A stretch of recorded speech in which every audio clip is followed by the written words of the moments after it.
Hello, after so long time, I'm here with a new poem. And this is Stopping by Woods on a Snowy Evening by Robert Frost. Before read any poem, we have to know about the poet. And this is Robert Frost. Who is Robert Frost? Robert Frost is a well-known American poet and he is a natural lover poet. And as he is a natural lover poet, so he is compared with William Wordsworth. Robert Frost's most of the poems are related to nature. He always loves to write about nature related things. Okay, then let's go to the poem.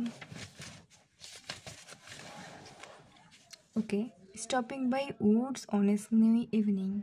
What is the meaning of the line? Okay, এই লাইনটার অর্থ হচ্ছে stopping by woods on a snowy evening.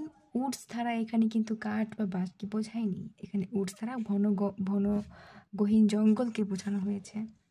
R snow মানে তো আমরা সবাই জানি বরফ বা তুষার, আর ইভিনিং মানে সন্ধ্যা। মানে এই লাইনটা দ্বারা বোঝানো হয়েছে যে এটা একটা ইভিনিং বা সন্ধ্যা, যেদিন সে বা কেউ বনের কাছে দাঁড়িয়ে আছে।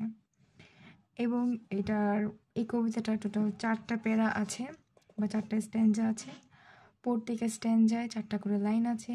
তো আমরা প্রতিটা স্ট্যান্জাকে কোয়াট্রাইন বলতে পারি। আর উনি হচ্ছেন একজন মডার্ন কবি। এই যে রবার্ট ফ্রস্ট, উনি একজন মডার্ন কবি। আর এবং উইলিয়াম ওয়ার্ডসওয়ার্থ হচ্ছেন মডার্ন কবি না। উনি মেবি রবার্ট ফ্রস্ট মডার্ন কবিও বলা চলে, আবার ভিক্টোরিয়ান এজের কবিও বলা চলে। আর যিনি ওয়ার্ডসওয়ার্থ আছেন উনি তো হচ্ছেন আমাদের রোম্যান্টিক যুগের কবি বলা চলে, রোম্যান্টিক পিরিয়ডের কবি, ওই যে ফ্রেঞ্চ বিপ্লবের সময়ের কবি। সো এই কবিতাটা একটা ইনার মিনিং আছে, এই কবিতাটার একটা ডিপ মেসেজ এই কবিতাটার মাধ্যমে দিতে চাইছেন আমাদের কবি মানে রবার্ট ফ্রস্ট। সো প্রথমে আগে আমরা এটার মেইন মিনিংটা জানি এবং ইনার মিনিংটা অ্যাট লাস্ট এর সর্বশেষ কোয়ার্টারের মাধ্যমে আমরা জানতে পারবো। প্রথমত এটার একটা হালকা পাতলা কনসেপ্ট আমি দিয়ে দিই।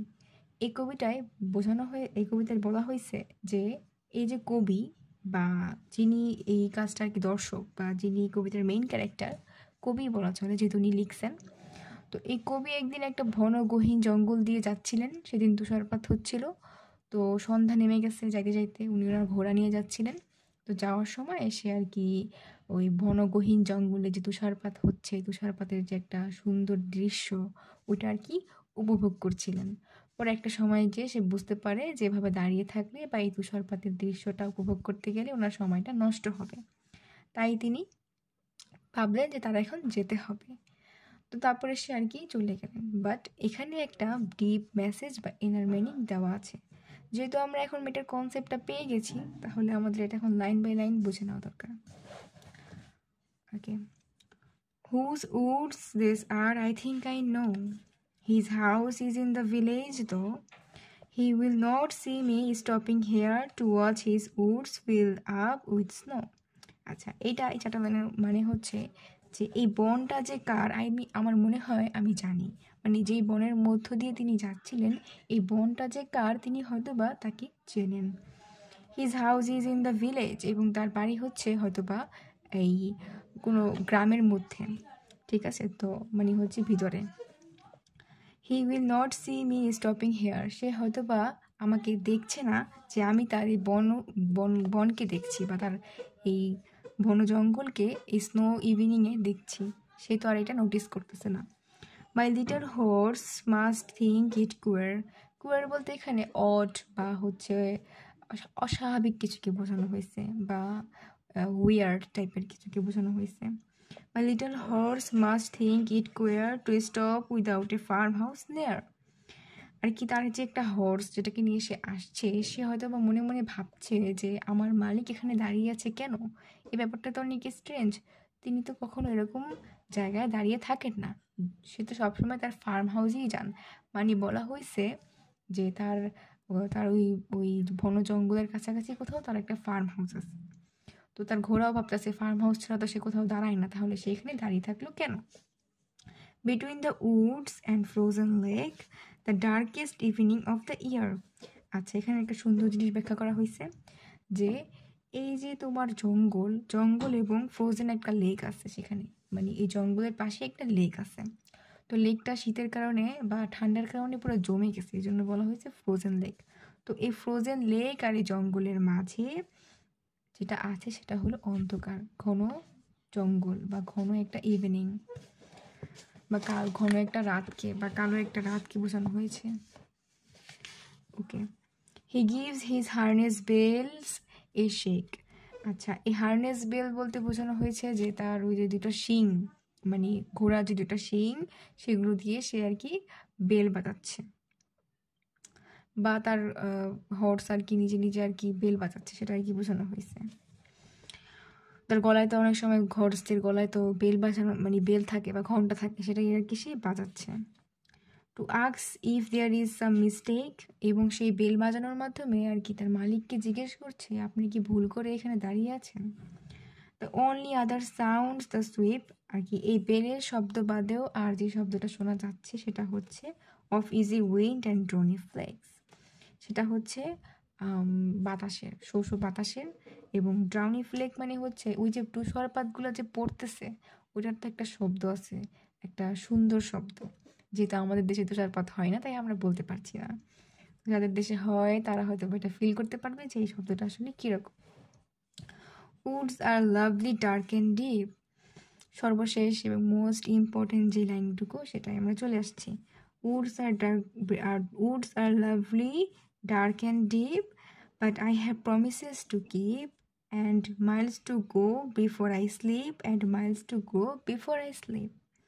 আচ্ছা, এখানে বলা হয়েছে যে এই বন জঙ্গলটা খুবই সুন্দর এবং খুবই ডার্ক এবং খুবই গভীর, ঠিক আছে, কিন্তু আমার এখন অনেক কাজ বা অনেক কিছুই বাকি আছে, আমার ঘুমিয়ে যাওয়ার আগেই আমাকে এগুলো শেষ করতে হবে। এই যে লাস্ট লাইন, এই লাস্ট 4টা ম্যাজিক্যাল লাইন, এখান দিয়ে সে আমাদেরকে ডিপ মেসেজটা দিছে। মূলত এখানে আমাদের পার্থিব জীবন এবং হচ্ছে আমাদের মানে পৃথিবীর জীবন এবং পরকালের জীবনটাকে বা মৃত্যুটাকে নির্দেশ করা হয়েছে এই কবিতার মাধ্যমে।